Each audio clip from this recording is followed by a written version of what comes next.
성도님들께서는 씨름을 좋아하시나요?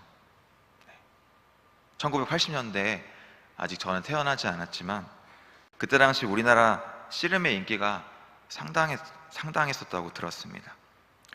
전 국민이 씨름을 중계하는 시간이면 TV 앞으로 모두 몰리고, 또 심지어는 씨름 때문에 9시 뉴스가 미루어질 정도였다고 하니 당시 씨름의 인기가 얼마나 대단했는지 짐작해 볼 수 있었을 것 같습니다. 특별히 천하장사였던 이만기 씨가 당대 엄청난 인기를 누렸다고 들었는데요. 또 어떤 분들께서 말씀하시기로는 지금으로 치면 축구의 손흥민, 그리고 야구의 박찬호, 배구의 김연경, 그리고 피겨의 김연아 선수 정도의 인기였다고 들었습니다. 맞나요? 네. 그런데 오늘 성경에는 이런 씨름에 일가견이 있는 한 사람이 나옵니다. 바로 야곱이었습니다. 24절입니다. 야곱은 홀로 남았더니 어떤 사람이 날이 새도록 야곱과 씨름하다가, 아멘. 야곱이 어떤 사람과 날이 새도록 씨름했다고 말합니다. 그러면 야곱은 누구랑 또 왜 씨름을 하고 있었을까요? 오늘 말씀을 깊이 묵상하기 위해서 우리는 창세기 조금 앞장으로 돌아가야 합니다. 창세기에 보면 이삭의 아들 2명이 나오는데요, 혹시 누군지 아시죠? 이삭의 아들 2명이 야곱과 에서입니다. 어느 날 그들의 아버지 이삭이 이제 나이가 들어 20 거둘 날이 가까워졌습니다. 그래서 두 아들에게 유언을 남기고 축복해 주려고 합니다.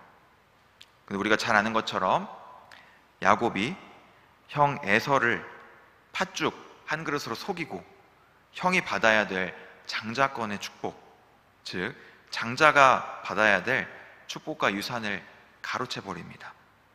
그래서 형인 에서가 자신이 동생 야곱에게 속았다는 것을 깨닫고 야곱을 죽이려고 쫓아오게 됩니다. 그래서 야곱은 저 멀리 삼촌 라반의 집으로 돌아가서 거기서 온갖 고생을 다 하게 됩니다.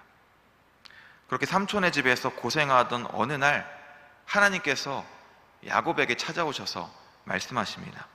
창세기 31장 3절을 함께 읽겠습니다. 여호와께서 야곱에게 이르시되 내 조상의 땅 내 족속에게로 돌아가라. 내가 너와 함께 있으리라 하신지라. 아멘. 야곱아, 너는 내 조상의 땅, 내 고향으로 돌아가라. 내가 너와 함께 하겠다. 고향으로 다시 돌아가라는 하나님의 말씀을 들은 야곱의 그 마음은 어땠을까요? 두려웠을 것입니다. 혹시 고향으로 돌아가는 길에 형을 만나게 된다면 형이 나를 죽일 수도 있겠구나. 나를 죽이려고 하면 어떡하지? 그래도 하나님의 말씀이니까 야곱은 순종해서 다시 고향으로 돌아가게 됩니다. 그런데 아니나 다를까 야곱이 염려하던 일이 생겨버립니다. 창세기 32장 6절입니다. 사자들이 야곱에게 돌아와 이르되 우리가 주인의 형 에서에게 이른즉 그가 400명을 거느리고 주인을 만나려고 오더이다. 아멘. 야곱과 함께하던 사람들이 야곱에게 이렇게 보고하는 것입니다. 야곱, 지금 당신의 형 에서가 당신을 만나려고 400명이나 되는 사람을 거느리고 오고 있습니다. 이게 무슨 말일까요? 지금 에서가 야곱을 반갑게 맞이하려고 400명이나 되는 그런 사람들과 함께 축하하러 오고 있다는 말일까요? 아닙니다. 만약 에서가 야곱을 반갑게 맞이하려고, 야곱과 화해하고 평화롭게 지내려고 찾아오는 것이라면 소수의 사람들만 함께 와야 할 것입니다. 우리 전쟁 중이라고 생각해 보면 군사분계선에서 휴전협정을 맺는데 협상 장소에 몇백 명을 데리고 오면 그거는 평화협정을 맺겠다는 걸까요? 아니면 다 쓸어버리겠다는 걸까요? 네, 평화적인 의미는 아닐 것입니다. 그렇게 받아들인 사람은 많지 않을 것입니다. 그것처럼 지금 형 에서는 야곱을 죽이려고 400명이나 되는 군대를 이끌고 야곱에게 오고 있는 것처럼 보였습니다. 야곱의 마음이 어땠을까요? 야곱에게는 자신을 지켜줄 군대도 없는데 난 이제 죽었구나, 다 끝났다, 이런 생각이 들지 않았을까요? 그래서 야곱이 한 가지 결단을 내립니다. 우리 창세기 32장 22절에서 24절 말씀 함께 읽겠습니다. 밤에 일어나 두 아내와 두 여종과 11 아들을 인도하여 야복 나루를 건널세. 그들을 인도하여 시내를 건너가게 하며 그의 소유도 건너가게 하고 야곱은 홀로 남았더니 어떤 사람이 날이 새도록 야곱과 씨름하다가. 아멘. 야곱이 한 가지 내린 결단은 밤에 아내와 아들들을 먼저 강 건너편으로 미리 보내고 24절 야곱은 홀로 남아서 어떤 사람과 씨름을 하는 것이었습니다. 그렇다면 갑자기 야곱이 왜 씨름을 했을까요? 이제 내 인생 끝났다, 이제 마지막으로 씨름이나 실컷 하다 가야겠다, 이런 마음으로 씨름을 한 것이었을까요? 아닙니다. 24절에 야곱이 씨름을 했던 어떤 사람에 대해 나오는데 그 어떤 사람이란 바로 하나님이셨습니다. 그리고 여기서 씨름이란 야곱이 하나님을 붙잡고 기도했던 것을 표현합니다. 그러니까 24절에 나온 야곱이 어떤 사람과 밤새도록 씨름했다는 말은 야곱이 밤새도록 하나님을 붙들고 기도했다는 말인 것입니다. 하나님과 기도로 씨름했던 것입니다. 야곱이 얼마나 간절하게 기도했을까요? 얼마나 절실하게 기도했는지 25절에 보면 그 사람이 자기가 야곱을 이기지 못함을 보고 그가 야곱의 허벅지 관절을 치매 야곱의 허벅지 관절이 어긋났더라 라고 말합니다. 야곱은 허벅지 관절이 다칠 정도로 간절하게 하나님을 붙들고 기도했던 것입니다. 그리고 26절 그 사람, 즉 하나님께서 말씀하십니다. 이제 날이 새려하니 나를 좀 놔줘라, 나를 좀 보내줘라. 그러자 야곱이 말합니다. 당신이 내게 축복하지 아니하면 내가 가지 아니하겠나이다. 이런 말일 것입니다. 하나님, 형 에서의 위협으로부터 저를 지켜주시겠다는 확실한 응답을 주시지 않으면 당신은 갈 수 없습니다. 저에게 응답해 주실 때까지 당신을 놔드릴 수 없습니다. 그러자 27절 그가 이르되 내 이름이 무엇이냐 묻자 야곱이 자기 이름을 야곱이라고 대답합니다. 그러자 28절 그가 이르되 다시는 내 이름을 야곱이라고 부르지 않고 이스라엘이라 부르겠다. 이는 네가 하나님 그리고 사람들과 겨루어 이겼기 때문이다 라고 말합니다. 지금 이게 어떤 상황일까요? 표현이 조금 그렇지만 너그러운 마음으로 이해해 주시면 감사드리겠습니다. 지금 하나님께서 야곱에게 항복하신 것입니다. 그리고 하나님이 야곱의 이름을 이스라엘로 바꾸어 주시는데요, 이스라엘의 뜻은 하나님과 겨루어 이겼다는 뜻입니다. 그러니까 지금 하나님이 야곱에게 그래 야곱, 내가 졌다, 네가 이겼다 라고 말씀하신 것입니다. 그리고 하나님과 씨름해서 이긴 야곱은 이후에 어떻게 될까요? 33장 3절에 보니까 형 에서를 만나게 됩니다. 그리고 형에게 가까이 가니 4절 에서가 달려와서 그를 맞이하고 안고 목을 어긋맞추어 입 맞추고 서로 우니라, 서로 화해하게 되었습니다. 에서는 야곱을 죽이려고 400명을 이끌고 오는 것처럼 보였지만 하나님께서 야곱의 기도를 들으시고 에서의 마음을 감동시키셔서 변화시키셔서 에서로부터 야곱을 구해주신 것입니다. 야곱이 그 간절한 마음을 가지고 하나님을 붙들고 끝까지 기도했을 때 하나님께서 야곱의 그 기도에 응답하신 것입니다. 오늘은 조심스럽지만 이 야곱에게 이루어졌던 하나님의 말씀이 저의 삶 속에서도 경험된 이야기를 잠시 나누려고 합니다. 제가 20대 시절에 저는 소년원 아이들과 함께 있었습니다. 제가 전주에 살던 시절 저희 집 앞에 전주 소년원이 있었습니다. 소년원은 10살 이상부터 19세 미만까지, 즉 초등학교 4학년 정도부터 고등학교 3학년 정도 되는 그 아이들이 어떤 특정한 범죄 사실에 의해서 이제 구형을 받아서 교화와 교육을 목적으로 수감되는 그런 교화와 구금 시설입니다. 저는 전주 소년원에서 기독교 교사, 또 멘토링, 그리고 보호위원 자격으로 아이들을 섬겼습니다. 제가 범죄를 저질러서 수감된 것은 아니니까 걱정 안 하셔도 됩니다. 네. 그렇게 주중에는 아이들을 찾아가서 면회를 하고, 또 주일에는 가서 아이들에게 복음을 전하고 성경을 가르치는 역할을 했습니다. 그런데 이 소년원에도 우리가 교회에서 하는 것처럼 1년에 2번씩 성경학교가 있습니다. 여름 성경학교, 그리고 겨울 성경학교가 있는데요.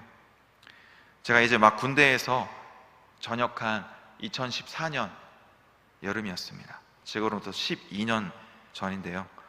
제가 아직 전역하고 머리가 다 안 자라가지고 이제 짧은 머리 상태로 매년 참석하던 소년원 여름 성경학교에 교사로 참가했습니다. 소년원에서 진행되는 성경학교의 모습은 이렇습니다. 함께 찬양하고 말씀을 듣고 분반으로 흩어져서 조별로 나눠서 공과 공부를 진행하고 간식도 먹습니다.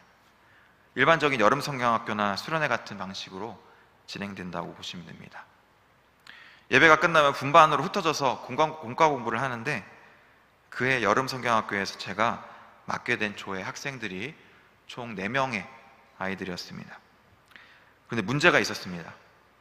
하필이면 제가 맡은 조에 소년원에서 가장 싸움을 잘하는, 서열이 가장 높은 학생이 있었던 것입니다. 소년원도 힘의 논리가 지배하는 곳이라서 공과 공부 시간에 다른 조 아이들이 그 친구를 계속 찾아와서 자기 간식도 갖다 바치고, 그 친구가 손짓으로 야 일로 와봐 오라고 하면 바로 뛰어오고, 그런 일들이 계속 생겼습니다. 근데 중요한 것은 공과 공부를 진행하려고 하는데 그 친구가 계속 일부러 공과 공부 진행을 못하게 다른 이야기를 하고, 또 저희 조 아이들에게 눈치를 계속 줘서 아이들이 집중하지 못하게 하고, 또 일어서서 돌아다니고 다른 친구들에게 와보라고 하고 막 떠들어서 도저히 공과 공부를 진행할 수가 없었던 것입니다. 저희가 3박 4일 성경학교 일정이었는데 그러다가 이틀이 지나가 버렸습니다. 그런데 이틀 일정이 끝나고 제 마음이 너무 힘들었습니다. 이 친구를 어떻게 해야 되지? 이게 맞나? 이러다가 우리 조 아이들이 이 수련회를 통해서 예수님을 만나지 못하면 어떡하지? 아무 의미 없이 이 수련회가 끝나버리면 어떡하지?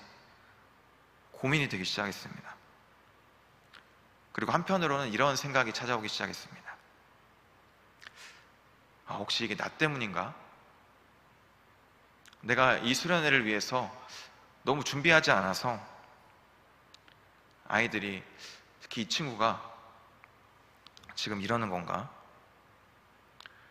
사실 저는 그때 그 여름 성경학교를 준비하면서 성경학교를 위해서 제대로 기도하지도 않았고, 또 공과 공부도 제대로 준비해가지 않았습니다. 그냥 어떻게든 되겠지, 대충 준비해도 되겠지, 이런 마음으로 그냥 수련회를 별 준비 없이 참여했습니다. 그런데 마음이 너무 힘들더라고요. 아이들이 혹시 이번 수련회에서 예수님을 만나야 되는데 준비되지 않은 내 모습 때문에 아이들이 못 만나면 어떡하지? 이런 죄책감 때문에 견딜 수가 없었습니다. 그래서 이틀째 밤에 결심했습니다. 저희 성경학교 간에 먼저 교사들의 일정을 간략히 말씀드리면, 전주의 한 교회에서, 안디옥 교회라는 교회에서 4박 5일 동안 숙식을 하면서 소년원으로 아침에 출퇴근하고 그렇게 성경학교를 진행했습니다. 새벽 4시에 일어나서 이제 새벽 기도를 가고 아침에 밥 먹고 준비하면 오전 7시에서 8시 사이에 소년원으로 함께 차를 타고 이동합니다. 그리고 소년원에서 일정을 마무리하면 오후 5시 정도 되는데 5시에 다시 합숙하는 교회로 돌아와서 6시에 식사 후 7시부터 다시 공과 준비와 기도 모임을 시작합니다. 그러면 기도 모임까지 밤 11시 정도에 마무리가 됩니다.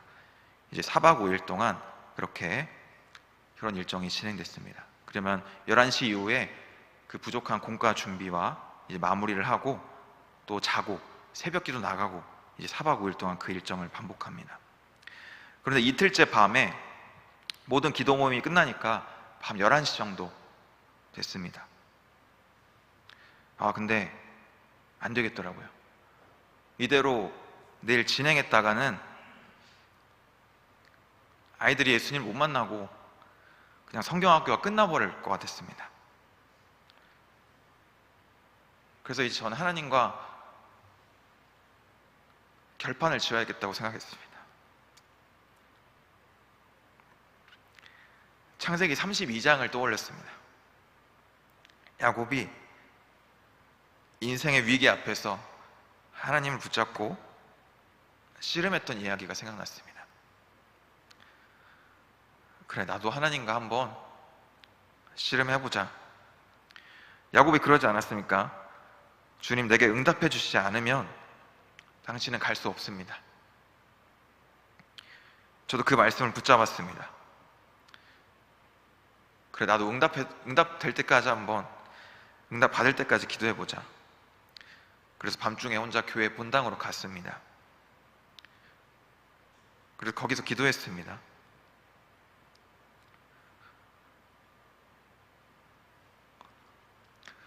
하나님, 저 야곱처럼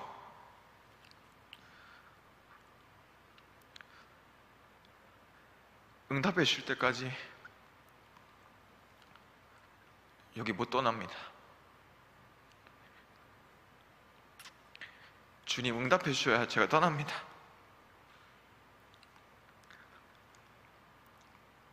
근데 이 아이들이 저 때문에 예수님을 못 만나면 어떡하죠? 이 아이들 너무 불쌍하지. 어려서부터 제대로 된 사랑도 못 받고 어려운 삶을 살아왔잖아요. 저 때문에 이 아이들이 예수님을 만나지 못하면 어떡하죠? 회개하기 시작했습니다. 주님, 용서해 주세요. 제가 준비하지 못했습니다. 제 부족함 때문에 아이들이 예수님을 만나지 못할까 봐 너무 걱정이 됩니다. 주님, 제발 응답해 주세요. 주님이 응답해 주지 않으면 여기서 일어나지 않겠습니다.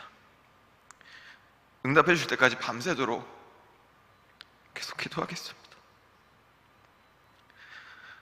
그렇게 정말 주님께서 응답해 주지 않으면 일어서지 않겠다는 결심으로 계속 기도했습니다. 매일 잠을 1-2시간씩 자면서 이렇게 성경학교를 진행하니 몸이 많이 피곤했습니다. 그런데 그게 중요한 게 아니더라고요. 내 몸이 어떻게 되든 하나님과 결판을 내야겠더라고요.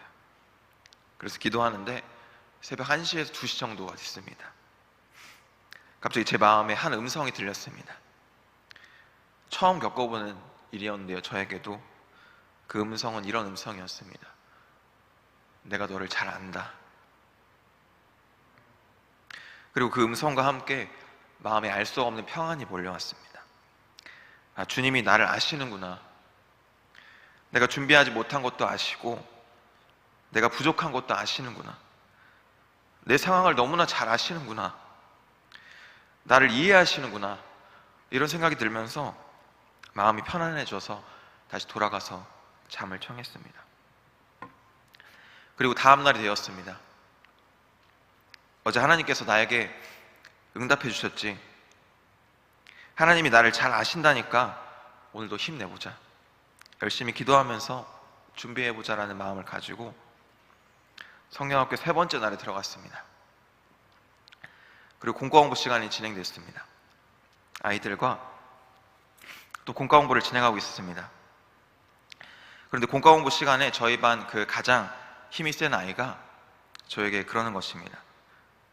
그 친구가 부산 친구였어서 부산 사투리를 썼는데 제가 사투리를 잘 못해도 좀 이해해 주시면 감사하겠습니다. 쌤, 근데 천국에는 왜 젊은 사람밖에 없어요? 그러는 겁니다. 왜 젊은 사람밖에 없냐는 질문이었습니다. 천국에. 근데 이 말을 듣는데 사실 조금 짜증이 나더라고요. 아, 얘가 이번에는 또 어디서 이런 말을 들어가지고 또 공과공부를 방해하려고 또 이상한 소리를 하고 있나. 근데 아이들에게 그렇게 내색할 수는 없지 않겠습니까? 그래서 철수라고 하겠습니다. 철수야, 그래? 나는 천국에 가보지 못해서 잘 모르겠는데 우리 공과공부 같이 하고 나중에 한번 이야기해볼까? 그렇게 하면서 넘겼습니다. 그렇게 공과공부를 계속 진행했습니다. 조금 지나서 이 친구가 또 그러는 겁니다. 쌤, 근데 천국에는 왜 말 탄 사람밖에 없어요? 그러는 겁니다. 말 탄 사람들밖에 없냐는 질문이었습니다. 제가 사투리가 좀 어색해서 그렇습니다.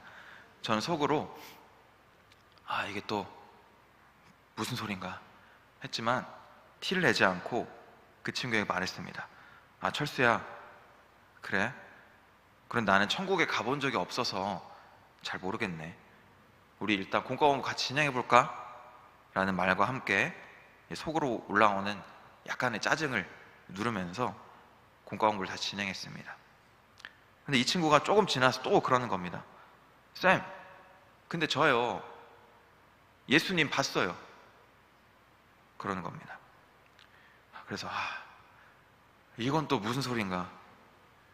이제는 짚고 넘어가야겠더라고요. 이대로는 공과공부 진행이 안 되겠더라고요. 그래서 철수야, 그래? 너 예수님 봤어? 어떻게 봤는데? 라고 물어봤습니다. 그랬더니 그 친구가 이렇게 말했습니다. 쌤, 저 오늘 사실 새벽에 화장실 가고 싶어서 일어났는데 예수님이 저한테 찾아오셨어요.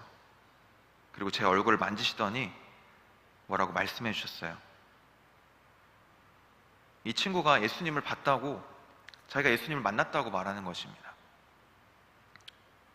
제가 믿겨졌을까요? 네, 안 믿겨지더라고요. 네가 진짜 예수님 봤다고?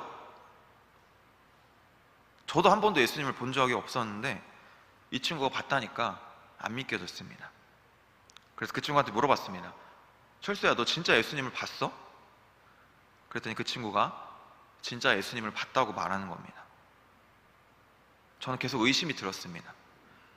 제가 계속 의심하니까 옆에 있던 조 같은 생활관 친구들이 저에게 말해주더라고요.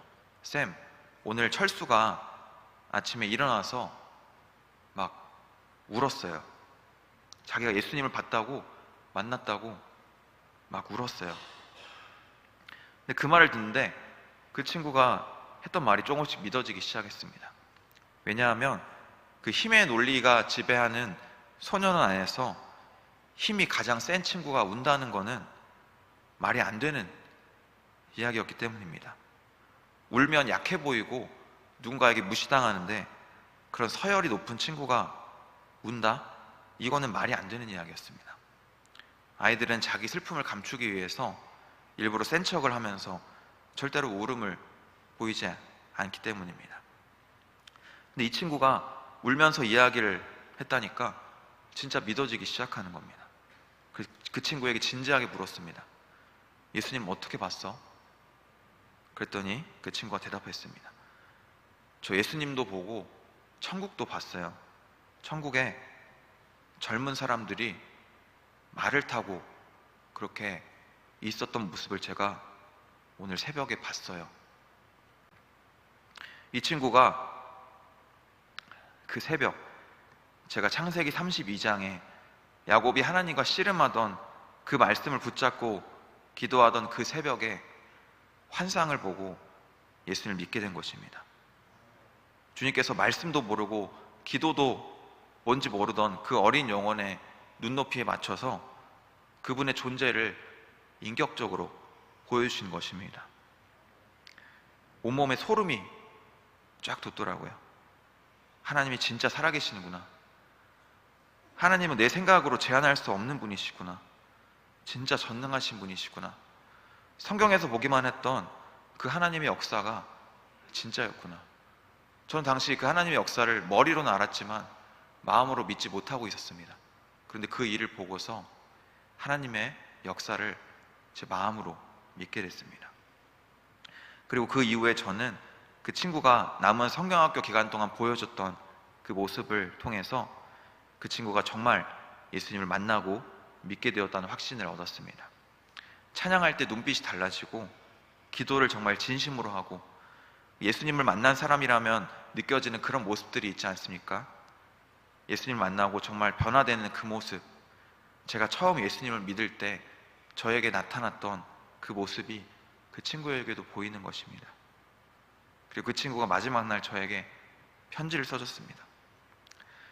선생님 덕분에 예수님을 알 수 있었습니다. 이제는 예수님을 따라 살아가고 싶습니다. 선생님 너무 감사합니다.